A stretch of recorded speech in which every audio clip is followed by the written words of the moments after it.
point. Thank you very much. I now yield 5 minutes to the gentleman from Indiana, Mr. Souder. Mr. Paulson, had Mr.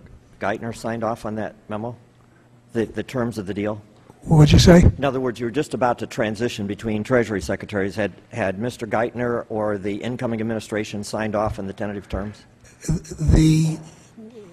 Mr. Geithner, as you know, was the Treasury Secretary designate, and we wanted there to be a very smooth transition, and so I posted him generally on a number of matters, including that matter, but I never viewed him as a decision maker, and I certainly didn't go to him to sign off on the details of that term sheet. I have a larger question I want to pursue off of Mr. Lewis, but I want to correct the record on some things that I think have been misstated. As somebody who voted for all 3 versions of TARP, took incredible political heat in the middle of a tough targeted race, I believe it was the right thing to do, and I would do it again with some additional caveats. But there's been a lot said today about the restrictions that were put on you. In fact, you came, in my opinion, not very tactfully, and told us that you wanted basically a blank sheet of paper with whatever you wanted to do. Initially, they didn't need any Republican votes. Paul Ryan and others in our caucus negotiated some 20 pages of additional things. But the bottom line is that we left there, or the Secretary of Treasury and those responsible can do whatever they think they need to do. Now, we can try to pass blame, we can try to say whatever we want, and in the future we probably need to tie it down more. But at the end of the day, our conference, after hours of internal debate, knew that given the nature of the crisis, we had signed a blank check, for good or bad, that we were going into an election season, we were about to leave town, it was getting highly politicalized, things were changing. I'm not defending the decisions that you made, I'm just saying it's a little bit much for members of Congress to claim that there were all these guidelines in place because we knew full well you had an opt-out clause. Now, that said, clearly you misled us, and we probably wouldn't have had the votes, even though we underneath knew that that was there because we understood it was toxic assets. We didn't believe you were going to take over and the way this was going to evolve. Had we known that, the bill would have never passed, or would have put tighter restrictions in. Because what I would say is there was a verbal misleading, even though if anybody read the document, it actually gave you a total blank check.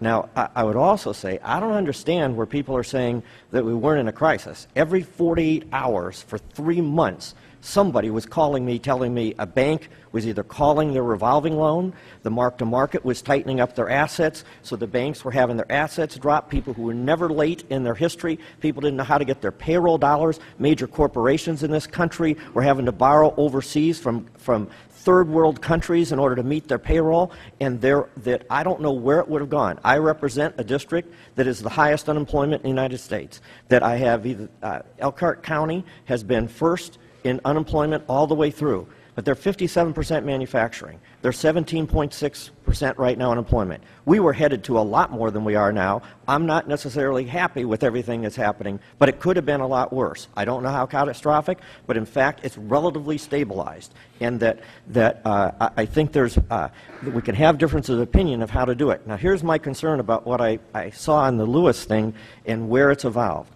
When you intimidated, at the very least, Mr. Lewis, into saying the government's going to do it, somewhere in here we went from toxic assets and loans, and your stated goal to us was we didn't want the government micromanaging and directing.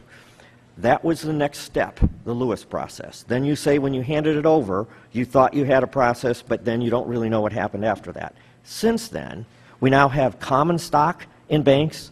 We're telling them on bonuses. We're micromanaging. Tomorrow, we have a proposal, now that we've taken over stock in GM, to tell GM that they can't close dealerships.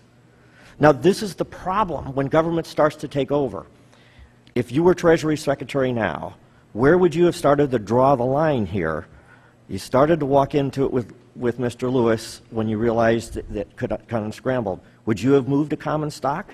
Do you believe this has gone too far? What lessons can we learn from what we've seen here? Because right now, the government is in so deep that getting out is going to be very difficult, and we're micromanaging, and Congress is going to start to tell people what kind of tie they can buy if we're not careful? To me, that's the right question.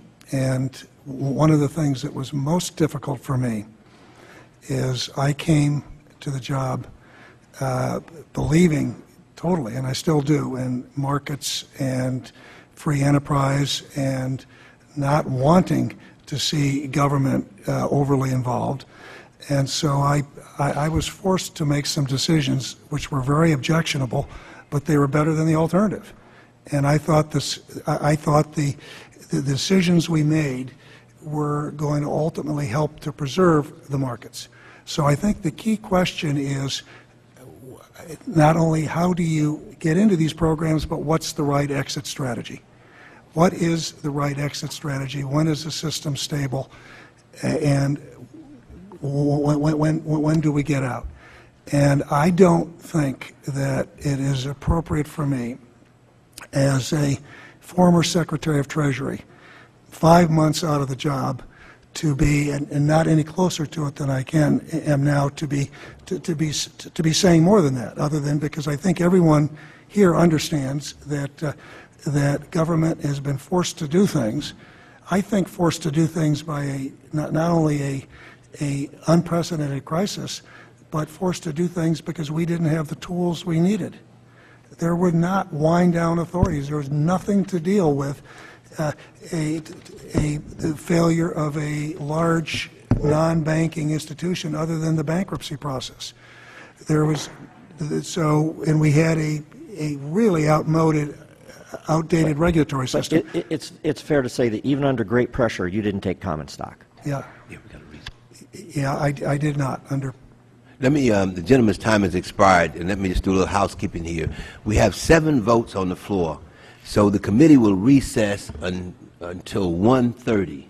We'll return back at 1:30. Yeah.